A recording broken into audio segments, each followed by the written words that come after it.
ఈ 373 ఎకరాలకు సంబంధించి ఇవాళ విషయం ఏంటంటే మళ్ళీ క్లుప్తంగా మీకు అర్థమయ్యేటట్టు చెప్తున్నా.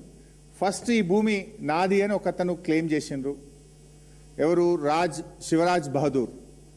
ఆయనది కాదు అని చంద్రబాబు నాయుడు పోరాటం చేసిండు. ఆయనది కాదు అని రాజశేఖర రెడ్డి గారు గవర్నమెంట్ భూమి అని డిక్లేర్ చేసిండ్రు. ఆ తర్వాత వాళ్ళు హైకోర్టు సుప్రీంకోర్టుకు పోయి ఈ భూమి శివరాజ్ బహదూర్దని సుప్రీంకోర్టులో ఆర్డర్ తెచ్చుకున్నారు. ఎప్పుడైతే సుప్రీంకోర్టు శివరాజ్ బహదూర్ది 373 ఎకరాలు అన్నదో అప్పుడు ఏమైతుంది? ఆటోమేటిక్గా ల్యాండ్ సీలింగ్ యాక్ట్ కింద చట్టం వస్తుంది. ల్యాండ్ సీలింగ్ యాక్ట్ ఏం చెప్తుంది? నువ్వు డిక్లేర్ చేయాలి. రాజ్ బహదూర్ ఆర్డీఓ దగ్గరికి వెళ్ళి వాళ్ళ కుటుంబ సభ్యులు, ఇగో మాకు గింత భూమి ఉన్నది, మాకు 54 ఒక వాటానా 2 వాటాల గింత వస్తుంది, మిగతాది గవర్నమెంట్ తీసుకోవాలని డిక్లేర్ చేయాలి. కానీ ఆర్డీఓ దగ్గరికి వెళ్ళలేదు. ల్యాండ్ రెవెన్యూ ట్రిబ్యునల్కి అప్పీల్ చేసుకోక వీళ్ళు ముగ్గురికి అమ్మేసిండ్రు. 3 ప్రైవేట్ కంపెనీలకు అమ్మిండ్రు. ఆ 3 ప్రైవేట్ కంపెనీలు ఆర్డీఓ దగ్గరికి పోతే ఆర్డీఓ ఏం చేసిండు? ఆ రోజు ఈ భూమి అమ్మడం నేరము, ల్యాండ్ సీలింగ్ యాక్ట్ భూమి అమ్మడానికి అనుమతించదు, ఈ భూమి తప్పుడుగా అమ్మింది కనుక ఇది గవర్నమెంట్ భూమి, ప్రొహిబిటెడ్ ల్యాండ్లో పెడుతున్నాం అని చెప్పి అప్పటి ఆర్డీఓ కందుకూర్ ప్రొహిబిటెడ్ లిస్ట్లో పెట్టినారు. ఆ రోజు నుంచి ఇవాళ భూభారతి ఓపెన్ చేస్తే కూడా అది గవర్నమెంట్ ల్యాండ్ అని ఇవాళ రికార్డులో కూడా ఉన్నది.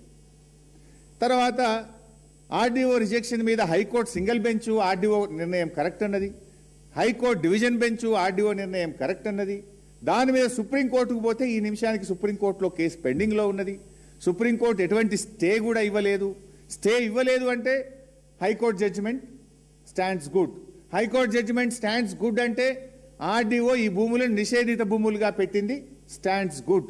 ఈ నిమిషానికి అది RDO is the custodian of the land, land belongs to government. కానీ అక్కడ ఏం జరుగుతుంది? అలా చుట్టూ ఫెన్సింగు, చుట్టూ బౌన్సర్లు, ఆడ రోజుకొక బోర్డు వెలుస్తా ఉంది. ఆ బోర్డుల సంగతి చెప్తా. ఇది land belongs to so and so అంటుంది. ఎట్లయితుంది అది? హైకోర్టు చెప్పింది కదా, సర్వోన్నత న్యాయస్థానం చెప్పింది కదా, ఆర్డీఓ చెప్పింది కదా, కలెక్టర్ చెప్పింది కదా, భూభారతిలో ఇది ప్రభుత్వ భూమని ఈ రోజు కూడా చూపిస్తున్నది కదా. మరి ఎందుకు దీన్ని కాపాడతలేరు అంటే రక్షకుడే భక్షకుడైంది కనుక ఎట్లా పోతాడు? స్వయంగా రెవెన్యూ మంత్రి భూముల వెనుక ఉంటే రెవెన్యూ మంత్రి కింద ఉండే చిన్న అధికారి ఆర్డీఓ ఆ భూములను ఎట్లా కాపాడతాడు?